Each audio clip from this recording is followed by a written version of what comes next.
Welcome to MMA Fancast. My name's Luke. I'm joined by David Krouse. David, welcome to the show. Thank you. Thanks for having me. It's a super exciting time to have you on the show because you, in under a month, on May 22nd at 247 Fighting Championships at the Monroeville Convention Center, will be making your MMA debut as an amateur. So it's pretty exciting. So congratulations to you. General thoughts going in before we start looking at your history and all those things. You're under a month away from your debut fight. What are your thoughts coming into this? I'm super anxious, man. I mean, we've been training hard. I know you interviewed Tay. He was pretty excited. Same thing, man. Same boat. I mean, we train hard. We're ready to bring it, and yeah, I'm just anxious. I feel like the anticipation is the worst part. It probably is. And she did mention, Taylor mentioned you while I was interviewing him, and obviously your gym is going to be really represented at the fights there. So we got some killers, man. We got some killers.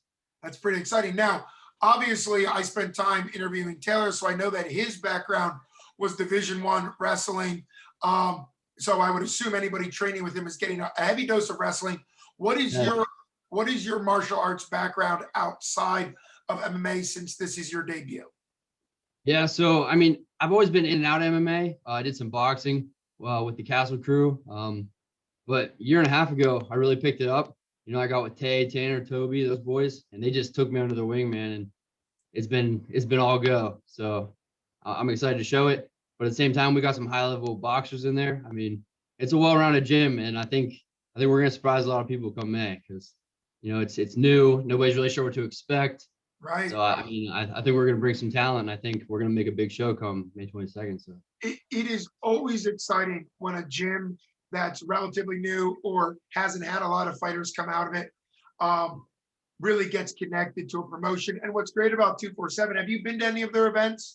I have not. Well, then your first event will be the one you're in. No. That's the way to do it. But what's really nice about regional MMA, and hats off to 247, Ryan Middleton, the owner there, is you end up seeing the same gyms because gyms kind of get kind of a pipeline. So we've seen a lot of the same gyms, and it'll be exciting to see a new addition to like the gym group. Now, for you, you said you've done boxing.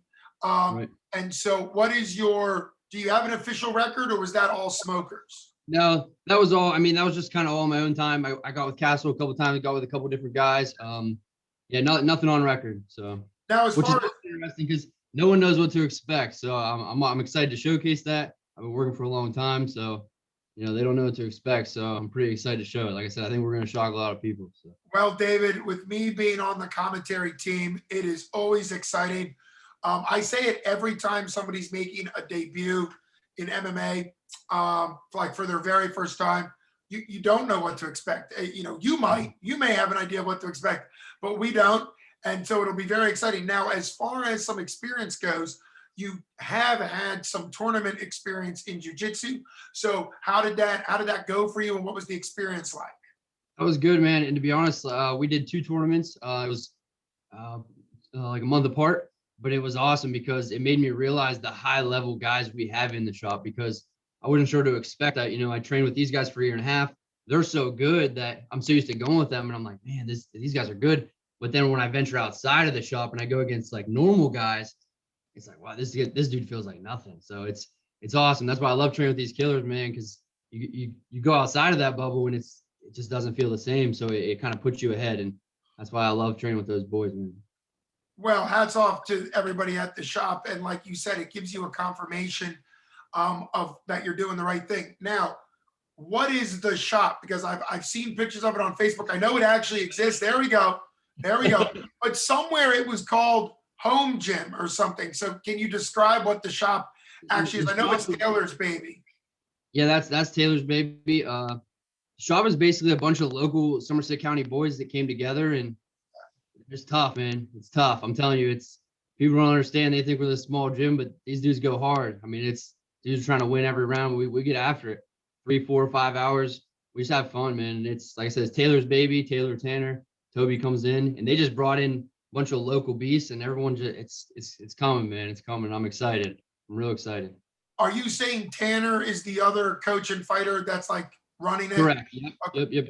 And I believe Tanner's trying to get on the next card. We tried to get him in this card. We were trying to get all four of us, but unfortunately it didn't work out. But next card, we're hoping to get all four of us on the same card. Gotcha. Okay, because I think I had heard his name, but I didn't know if he Yep. was a coach or a fighter. So you have 4 active fighters out of the shop right now. And Yep. so it'll be really Three of exciting. them on this upcoming card. Yep. What was that? 3 of them are on the upcoming card. So Exactly. next time I get all 4. So Where are you in the order compared to your fellow shop mates? Because are you going to get to fight and then watch them, or do you not know that yet? You probably don't know that yet. So Tay is on the 1 p.m. card. Yeah. So I'll definitely be attending that. We have weigh-ins Friday. I'm just gonna stay out there. Tay will be on that card. I'll get to watch that. As soon as his fight's over, I'm gonna leave, get prepared, and then Hunter Tremaine and I are on the 7 p.m. card. So Okay. I might not get to see it. They didn't come out with the lineup yet, so I might not get to see Hunter's, but I'm not worried about that because that dude is a beast. I'm telling you what. I'm not worried about It'll be super exciting. Speaking of you being a beast, I'm looking at you. Did you play middle linebacker, lineman? Like, what is I your? was on the line, man. I was on the line. Which is funny because I know Pippins. I know he played football, so He did. Defensive line. Defensive line, I think, was his same. primary. So, and obviously, I recently interviewed Pippins. You may have watched it. Yeah, I watched it. Yeah. You may not have. So I'm always careful. Because I love putting these out. But I'm always careful because I don't want to do too much game planning. But obviously, Griffins has an athletic background. You're a beast. You guys are both very athletic. And so how much time have you spent watching? It was kind of a weird fight. He has 1 fight on record. It ended up in a draw. It was kind of a strange situation. Yeah, but it was weird, man. It was weird. I definitely watched it, but I'm not even going to lie. I'm not going to say I haven't watched it. I've watched it. Dude's a beast, man. He's strong. He's a big dude. He's 6'3", 250, whatever he's pushing. I mean, he's big. He's strong. He's tough. He has a pretty sweet jab, but I think we got something for him. So. Well, I always think heavyweights, when they're in shape, both of you are in shape. Nothing against Big Country Roy Nelson because he was an absolute monster. I still wonder in my heart of hearts 10 years ago, 15 years ago, if he had gotten in shape and fought at 205, what the world would have been like. But anyhow, but like both you and Jay are what I think heavyweights really can be, which is in great shape, physique guys that have great cardio. Jay mentioned his cardio quite a bit in the interview. And so since you watched that interview and you played football on the line, and we talked at length with Jay, I know that's your opponent, but there's a different cardio load in football on the line when you hit for 5 to 8 seconds, which is full contact, recover. So have you taken that into account? I'm assuming with the guys at the shop you have to really grind you so that you're not, because Jay willingly admitted, at least last fight in November, that he was gassed because as a football player, you don't usually go past maybe 20 seconds. It's different, man. First time I was in the gym with these boys, I'm like, oh, I'm good. I'm in shape. No, it's not the same. It's not, because you're expending energy, then you're waiting and it's reciprocated. So yeah, it's not the same. Yeah, I mean, you can be in football shape, but this fight shape, it's a different thing, man. But we've been taking care of it. We spar hard, I'm running every day. I feel like I'm in shape. I'm ready to go, man. I'm ready for 6 minutes of all loose. So I'm ready to get it. Absolutely. So since we mentioned 6 minutes, because that's the novice amateur length in the Commonwealth of Pennsylvania, how much do you know about the rule set in novice? It got Jay in trouble because he lost a point. Yeah. So how much do you know about the rule set, and how much are you aware of that in your training? I'm aware of it and we practice it. I can see how it got him in trouble because you hit it, you clip a dude and they fall, and the first thing you want to do is hit them, but you can't. So it's a really weird rule set. It's really hard to KO dudes like that because usually it's the follow-up that put them out. So right. I mean, it's different, but we're aware of it. We're ready for it, and we've been training. So if you clip many falls, what to do. So we're ready for it. Absolutely. Well, I'm glad. I know Taylor, when he was on the show, you call him Tay. He was talking about, like, in his mind, pro. He's thinking pro pretty much right off the bat. Like, I think he even said he would have jumped right to pro, but he figured he might get an amateur. So what's it like having fighters that are planning, and maybe you are, that's what I'm building up to, fighters around you that are planning on doing this as a career? Is that where your mind is, or is your mind now just trying to figure it out? Yeah, absolutely. And I only surround myself with those people. So that's why, I keep my circle small. I got Tay, Hunter, Tanner, Toby. We got our boys, and we keep it tight, because if you don't surround yourself with like-minded people in same goals, you're not. I mean, I need those guys every day. We talk to each other, if they're not feeling it one day, it's like, let's go, let's get it. So we're all on the same path, man. And like I said, I think we're going to shock a lot of people. So Well, I can't wait to be not only calling your fight, but announcing the shop. Because that's a great name. I'm kind of surprised another gym hasn't already had that name. So shop's a great name. But getting to you, what do you do what's your day job? Given the fact that it's kind of funny because I work at the shop, but not this shop. I work for their dad. Their dad has an ironworking business, and it's also called the shop. So yeah, I'm an iron worker. so that's where they got the name for the gym from their dad's business. That makes a lot of sense. Correct. Yeah, it's stemmed over. Yep. Yeah. Just So you're an iron worker, and given the fact, and I don't know if you've watched a lot of 247, but John DeJesus, do you know him? He's in Bellator. He's the champion. He was a 145-pound champ. I think the fights are online. See if you can watch it. It was a couple really good fights, but he went to Bellator after winning the 247 pro belt. But he is a professional arborist, does a ton of tree work, rope work, all day, every day, chainsaws, the whole thing.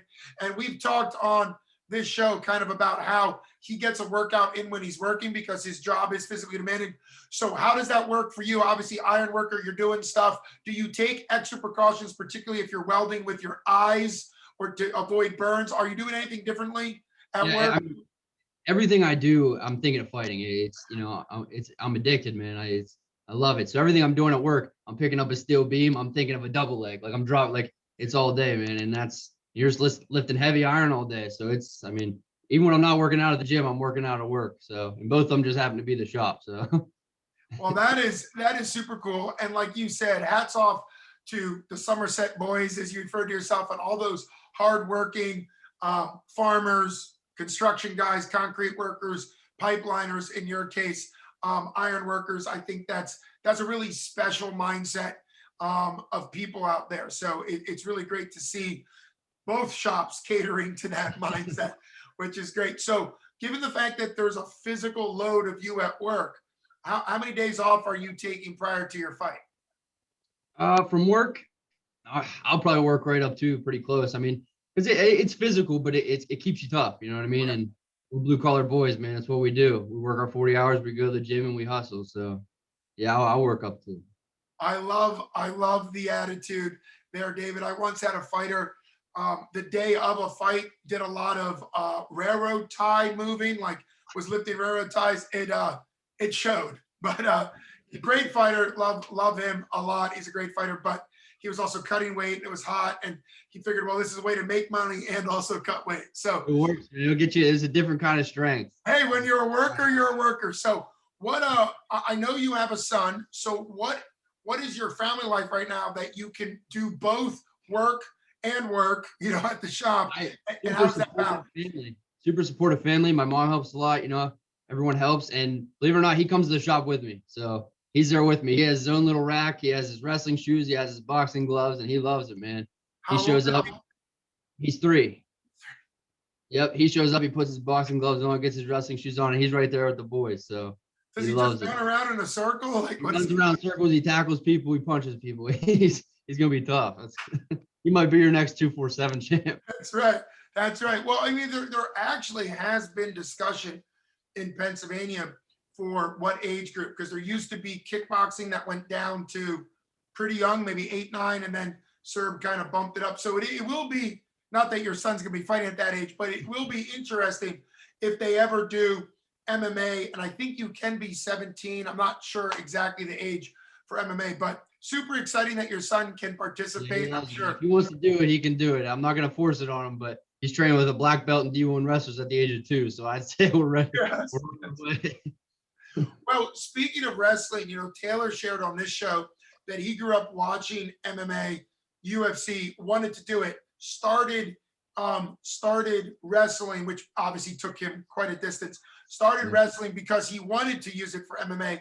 When did you become aware of MMA? You obviously did lineman football. At that point, were you aware of MMA? Were you thinking about it, or were you just kind of working through? Always been a fan, man. I've always been a fan. I mean, a long time fan. Like I said, a lot of in and out of the sport, a lot of football, a lot of life taking over. You know how that works, but just all the cards came together. Take got their gym ruling. We got a black belt coming in, and all the cards fell, and it just worked out for the last year and a half, and it's been nonstop. So, and I love it, man. It's the best decision I ever made. So. Well, I have to say your attitude is incredible, and I have at least in all the 247 fighting championship cards up till now. So I hope it still keeps that way. I interview all the victors. I'm like the Joe Rogan part. Yeah, so that's what but I say that to everybody, by the way, because when you're on the show, I like to root for you because you and Jay both took time out of your day to come on the show. So technically, I'm rooting for you both to get a knockout at the same time. No, I'm just kidding. It's gonna be blood, but it's all good blood. There it is. But let's get into some gratitude. I know you already mentioned your mom. You already mentioned having strong support. Obviously, your coaches, your trainers, being able to balance this and be excited about doing this as your love, as your passion. Who are you most grateful for coming into your debut? My son, man, having a son just pushes you to that next level. It gives you a reason to wake up every day, go to work, fight. He likes to watch me fight. He won't be at the fight, but he likes to watch it. I'll show, if I win and it's all right, I'll show him. But yeah, it's my son, man. He pushes me through everything. I just want to be a better guy, push best version of myself. So definitely for him. It sounds absolutely incredible. I can't wait for May 22nd. This is my pitch to tell everybody who's watching this to buy tickets from fighters. I'm sure you're selling tickets, so people need to reach out to you or anybody from the shop and support your fighters that way. Also, if anybody's making the drive from Somerset, hopefully they get both fights and just make it a day because it's a 1 and a 7. There's a mall, restaurants nearby. I've been telling people, come to both fights. Go to both. That's what I'm saying. Go to both, man, because there's good fights on both. We got our house guys out there. They're coming out. So we're sporting that. It's going to be a good day. And I'm pumped. And we don't talk about Matchmakers much here, but Jim Mooney from 247 Fighting Championship, who works alongside Ryan, the owner, obviously, he's been working quite literally double duty because there's 2 cards on the same. And there's been a few fights, I'm sure, because you follow 247. If you've been following it on Facebook, there's been fights dropping off because of people getting injured or pulling out. What's that like for you? I mean, I don't think Jay's somebody that's already fought. He tried to fight several other times, but does that ever go through your mind seeing that list that, hey, some fighters are not making it to May 22nd? Yeah, I mean, I try and give everyone the benefit of the doubt. I mean, family stuff comes up. I know if something came up with my son, I'm picking that over the fight. I mean, there are circumstances, and some people get cold feet, man. It is what it is. I know I'll be there, Lord willing, and if I'm making it, I'm healthy, I'm showing up and I'm fighting. And I have confidence my opponent's coming, but I feel bad for the dudes that their opponent doesn't show up, man, because you put in a lot of work, sell your tickets, do your thing, you put in your training camp. So, and then even COVID, we have to get our COVID test. So that's another thing that so I'm going to quarantine myself for the last week. Yeah, you do have to be careful. What was interesting with the November is there were some fighters that tested positive for COVID. And so they got pulled day of or day before, but none of them were feeling ill. It wasn't like they were doing anything bad. They felt fine. They had been safe. So obviously that's like the last hurdle. So hopefully everybody can make it without the COVID test. Now, who's coming? I know you said your son's not coming. Who from your family support group, buddies from high school, whatever, who's coming from your crew to support you? I got buddies from high school. I'm down at my dad's right now in South Carolina. He's coming up, so that's super cool. So my pap, my mom, everyone's coming, man. Everyone's pumped, and that just drives me. That makes me want to work out harder and put on a show. So you're in South Carolina right now with your dad. So how's that going training wise? It's great. It's great. Running, working out. I'm only here 2-3 days. Okay. My sister's graduating college, so down here for the graduation, but still training. Same thing, man. Same path. No matter where we're at, we keep the course. So I'll be back Sunday training with Tay. I'll be right back in it. So well, congratulations to your sister and her college graduation. It's great to see because that's a big part of the sport where you still have to do what you need to do to train, but you still want to be a part of your family's life. Let's get to wrapping it up with a prediction, or if it's not a prediction, a mindset that you have coming into this fight there on May 22nd. Prediction, I'm taking a KO in 1, man. KO in 1, if it's not done in 1, it's done in 2. It's coming, man. I'm bringing it. So, well, I can't wait to see you throw down there on May 22nd for 247 Fighting Championships at Monroeville Convention Center. Thanks for taking time away from your busy life and day to come on. See you then. Thanks for having me, man. We'll see you soon. You got it.